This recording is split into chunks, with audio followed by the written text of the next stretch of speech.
Welcome back to the channel. In today's video, we're going to be taking a look at Eli Stowers, tight end in the rookie draft class.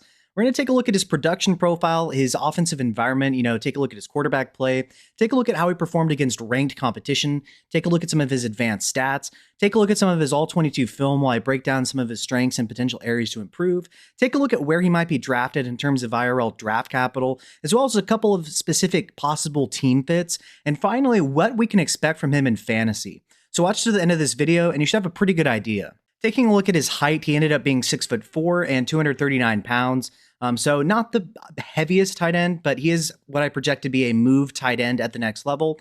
These guys are typically a little bit more agile, more receiver-like than, your traditional inline tight ends are. Ended up having 32-inch arms, which is 38th percentile among collegiate tight end prospects. He's going to be 22.9 right now. He is going to be 23 at the time in which he's actually playing at the next level. Out of Vanderbilt. He is not an early declare, but we don't really care as much with tight end prospects. But here's where he really, really smashes, is the athleticism. So his 40-yard dash time of 4.51 was 97th percentile among collegiate tight end prospects, giving him a height and weight adjusted speed score of 114.9, which is 95th percentile, a burst score of 147.1, which is 100th percentile. He set the record for the vertical jump at, I believe, 45.5 inches, just ludicrous. And he had an 11.3 broad jump as well. Very, very impressive. Didn't do the agility drills, but you'll see when you take a look at the all-22 film, he's relatively agile for a tight end. And his catch radius of 10.72 is 99th percentile. So in terms of, athleticism across the board, it's not only great, it's elite, and it's the elite of the elite. Taking a look at his production profile, one thing to remember is he was recruited as a quarterback. 2023 was his first season as a tight end. So when you look at this production, first of all, it's impressive, really impressive. He's learning the position still. So to put that into context as to how impressive this is, taking a look at his first season at New Mexico State, where he actually was producing as a tight end, on 50 targets, he had 36 receptions, 361 receiving yards, and 2 touchdowns. That's really not very bad production for your first season transitioning into a new role at the collegiate level, being a tight end. But he really took a giant step forward in 2024 after transferring to Vanderbilt. So on 67 targets, he had 50 receptions, 644 receiving yards, on 12.9 yards per reception, and 5 receiving touchdowns to go along with the PFF receiving grade of 89.0, which was a career best for him. Then this season on 85 targets, had 62 receptions, 769 receiving yards, while keeping a really good 12.4 yards per reception. And to contextualize this, he's used all over the field and a lot of times in the short area of the field. So Yak is going to be important to his profile with 4 receiving touchdowns this season, posting an 85.3 PFF receiving grade. These numbers are incredibly impressive for someone who just transitioned to a tight end and are substantially better than almost every receiving prospect at tight end you're going to see coming into the NFL in general. Now, unfortunately, we are going to be taking a look at some injury history here. So in December of 2019, when he was in high school, he tore his PCL and meniscus in his left knee, requiring surgery in early January, and which ultimately took him up to September 2020 to recover from. In spring of 2021, he tore his labrum in his throwing shoulder. Remember, this was previously when he was a quarterback, not as a tight end. But in 2024, he also had a concussion. In 2025, a minor arm injury, and later in 2025, an undisclosed injury that ultimately led to him missing a significant amount of the fall camp. So injuries have been an issue with him to a degree, but they're not, recurring injuries to the same area of the body. And overall, it didn't, restrict him from posting massive numbers for a tight end when you think about it at the collegiate level, while also, being new to the position and still learning it. Ultimately, while this would be, somewhat of a ding in my opinion, I think the talent is really high with him, and I'm personally not going to let this, especially where I think you're going to be able to get him in your fantasy drafts, restrict me from taking a risk on him. Taking a look at the offensive environment, specifically the quarterback play, he received per PFF the 4th best quarterback play with a 90.1 PFF pass grade. Diego Pavia, was 5'9", kind of a limited quarterback. He was one of the shortest quarterbacks I've really seen. Generally, even your shortest guys are going to be your Kyler Murrays and Bryce Youngs, who are a little bit over 5'10". So that did kind of limit the offense to a degree, but nonetheless, despite being new to the position and, having a quarterback that admittedly did put up a lot of stats, it just, you can't really use the middle of the field like that when you're 5'9". So it did limit his production, which makes it all the more impressive. Taking a look at how he performed against ranked competition, remember, while Diego Pavia did score out really well in terms of, quarterback play, being 5'9" does limit the offense more towards the sidelines and less so in the middle of the field. So just keep that in mind. So against number 11, South Carolina, 3 for 45 and no touchdown. 10, Alabama, 3 for 22 and no touchdown. Against number 10, LSU, 3 for 32 and no touchdown. And against number 15, Mizzou, 4 for 46 and no touchdown. Essentially not blanked in any of these games, just solid production. For especially when you think about him being a convert to the tight end position within the past 3 seasons. But then against number 20, Texas, went bonkers, 7 for 146 and 2 touchdowns, and also had a solid game in his final game of his collegiate career against number 19 at the time, Tennessee, 5 for 64 and no touchdown in that game. Before you think that these numbers are really bad, remember, Kenyon Sadiq really didn't do too much, at all this season, and he's going to be, a mid-first round pick, potentially earlier due to his ridiculous athleticism. Well, Stowers also has ridiculous athleticism. And I think you could potentially argue, depending on where you get him in rookie drafts, depending on, the overall draft capital and landing spot, I think there's the potential for him to be a better value pick because remember, Kenyon Sadiq wasn't really burning people in college either. It's more of a projection as to what he could be due to his elite athleticism and his ability as a blocker in regards to Kenyon Sadiq than what he's already done for us. And I think you could say the same thing here to a degree with Eli Stowers, except he still does have some very high-end production that we just didn't really see from Sadiq. Taking a look at some advanced stats here, I took a look at FBS tight ends with 50 or more targets. That was a sample size of 28. So Stowers ran 301 routes on the season, which is 90.4% of the routes. That was one of the higher numbers. Most of these guys that I was looking at were in the 60s to 80s. So his route percentage was significantly higher and for good reason. He's a good receiver. Taking a look at his deployment, he played 66.4% of the time in the slot, 8.4% out wide, and 24.9% in line. And a lot of the reps, especially when they weren't obvious running reps, he played a lot of times kind of as an H-back to a degree, sometimes as the move tight end, sometimes out wide. They put him in motion a lot. You're going to see that. To kind of get him on the move, get some free releases for him, get him moving, before the ball snapped, get him a head start. And he was pretty productive. His 2.55 yards per out run were first in the sample size easily. Same with his first downs per out run. His 0.13 were tied for first, but the delta between him and the other guy tied with him to the next was a decently large gap, to be fair. His yak perception of 6.1 yards was tied for 10th in the sample size. The film looks pretty good there. His 9 missed tackles forced were 5th. Now, contested catchability. I didn't really see a lot of contested catches for him in the sample size of games watched. I watched 3.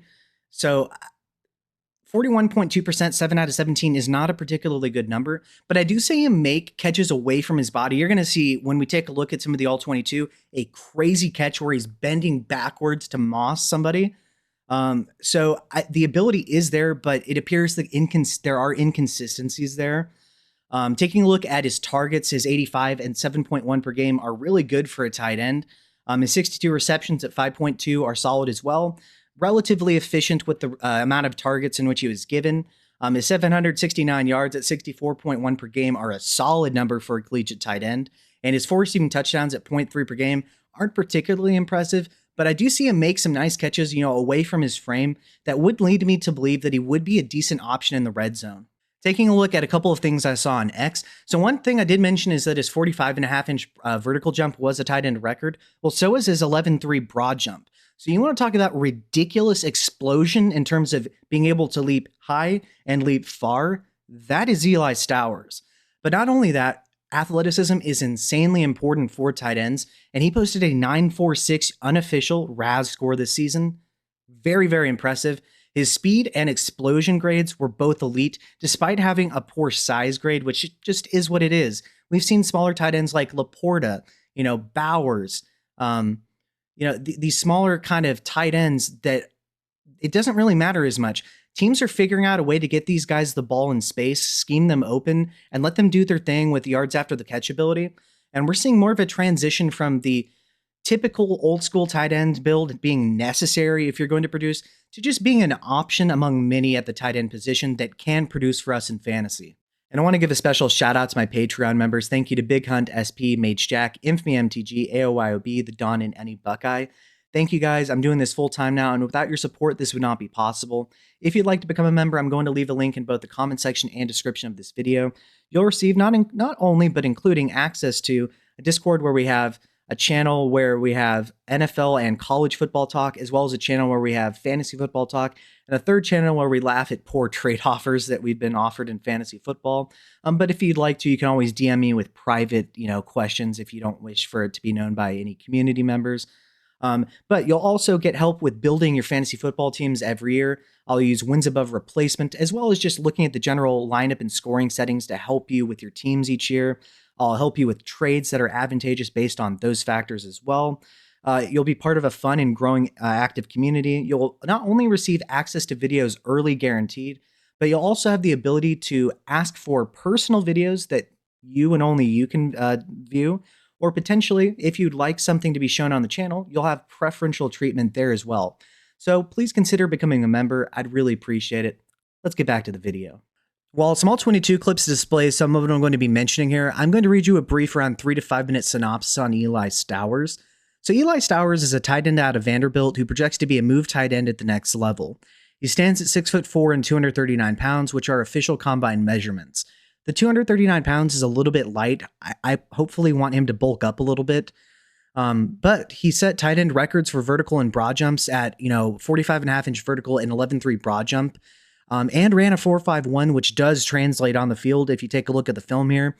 He has top end speed for a tight end, and even though it isn't like Sadiq's is just truly generational speed at the tight end position. 4.51 is really impressive for a tight end.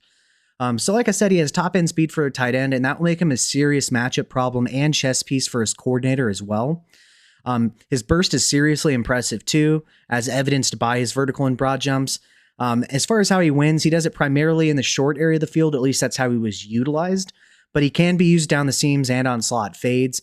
I think his usage was more so limited by playing with the 5'9" quarterback than because he couldn't do more though. He has great ball carrier vision and will be dangerous in the screen game. He has really nice body control as well and catches the ball away from his frame, making him a danger in the red zone and deep down the field. As he combines those skills with his elite speed, he doesn't have the best contested catch ability, though, as evidenced by his sub 50% contested catch rate on 17 total targets this season. In regards to his route tree, I saw a lot of shallow crosses, angle routes, screen, slot fades, and seam routes. He was generally effective on those, and I think he can do a lot more. As far as his blocking is concerned, however, he is not great here, and I think general size or lack thereof and lack of play strength is going to be an issue if he doesn't bulk up a little bit, which does risk him not being able to have a dominant share of reps in non-passing down situations, especially for teams that like to marry the run and pass game. But he has good after the catch ability and can win with speed and make you miss ability. Overall, Stowers is a dynamic playmaker at tight end, and while he can be dangerous immediately with this skill set, I think much like Sadiq, there's still a ton of room for growth, because obviously this was only his third season playing tight end, making him very interesting as a prospect. And that should attract plenty of attention from teams wanting a versatile move tight end to, move around the field as a chess piece and burn you in the short, intermediate, and deep pass game. With his potential improvement, with his potential increase in play strength and blocking ability critical to his potential snap share in the future. Taking a look at his projected draft capital, as of right now, he's projected in general to go somewhere in the second round. So we like that. That's plenty enough draft capital to be important for us at the tight end position. Players like Laporta, for instance, were second round picks. Once again, a brief summarization of some of his strengths and some of his areas to potentially improve upon. Remember, he's incredible after the catch for a tight end. He can get up in a hurry. He can make somebody miss if necessary after the catch. His vertical speed is quite good, as evidenced by his good 40 time, which does actually translate to the field more importantly than just being able to run without any pads on in a straight line. But he can do that too, obviously. His cutting ability is very good. We saw that on some of those angle routes. And he makes nice catches at times away from his frame, which is something that I really like with tight ends, something that Sadiq does as well. And he's kind of a chess piece. He can be used, on the move, put in motion a lot. I think he is going to be generally a move tight end, but he can be used as a rusher as well. He does have a good bit of yak ability as a rusher or a receiver. Now, potential areas to improve upon his run blocking, as I said, really just isn't that great. It's kind of a functional play strength thing for me, and he's just a little bit light. So I don't think that's going to be one of the things he's asked to do. Maybe he does bulk up a little bit, though.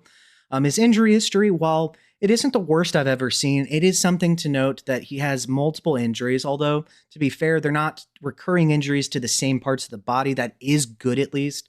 And is he potentially a part-time tight end, like, Oronde Gadsden, where, yes, at times, when there aren't O-line injuries, and when they aren't just looking to run the ball a lot, you could see some really high-end production, but is he going to be on the field at all times if he's not a good enough run blocker? That is something that we really should consider with him. Now, moving on to my pro comparison, I think he resembles Harold Fannin light to a degree. So I think there's a lot of the same yak ability, some of the same chess piece ability, where you can put him in motion, use him as an H-back, potentially involve him in the run game, make somebody miss after the catch. I do think they're relatively similar players in terms of how you utilize them. Now, admittedly, Harold Fannin's production was as good as Stowers is, considering, he was a recent convert from quarterback to tight end. Harold Fannin was putting up 1,500 receiving yards. I don't know how people weren't impressed with that and how he fell into the third round of rookie drafts.